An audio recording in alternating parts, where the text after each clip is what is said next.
Hello. അപ്പോൾ ഉച്ചക്ക് എന്താ കഴിച്ചതെന്ന് നോക്കിയാലോ. ഇന്ന് ഒരു നല്ലൊരു മീലാണ്.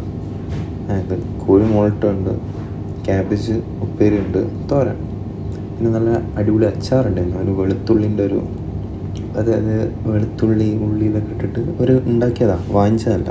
അത് മനസ്സിലായ ഒരു ടേസ്റ്റ് ഉണ്ടായിരുന്നു. സാധാരണ വാങ്ങിച്ച അച്ചാറൊക്കെ ഒരു വേറെ ടേസ്റ്റല്ലേ. ഒരു എന്താ പറയുക, അവരെ ഓയിൽ വെച്ചിട്ട് എന്തോ ഒരു ഓയിലും പിന്നെ അതിൻ്റെ ഒരു അസിഡിക് ഇത് കിട്ടാൻ വേണ്ടി അതൊക്കെ ഇട്ടിട്ട്, പിന്നെ പരിപ്പ് കറി ഉണ്ടായിരുന്നു, ചോറുണ്ടായിരുന്നു, ചിക്കൻ കറി നല്ല ടേസ്റ്റ് ഉണ്ടായിരുന്നു കേട്ടോ. ഒരു മുളകിട്ട കോഴി മുളകിട്ടെന്ന് പറയില്ല നമ്മളിവിടെ നാട്ടിൽ, ഈ കല്യാണപ്പുരയിലൊക്കെ ചൂടുള്ള നെയ്ച്ചോറും ഈ കോഴി മുളകിട്ടും ഭയങ്കര ഫേമസാണ്, ഭയങ്കര ഇഷ്ടമാണ് എല്ലാവർക്കും. അപ്പോൾ അതുപോലത്തെ അത് ഓർമ്മയായി കഴിച്ചപ്പോൾ. നല്ലൊരു കറിയായിരുന്നു. അപ്പോൾ അത്രേ ഉള്ളൂ. അപ്പോൾ ഞാൻ കഴിക്കട്ടെ. Bye bye.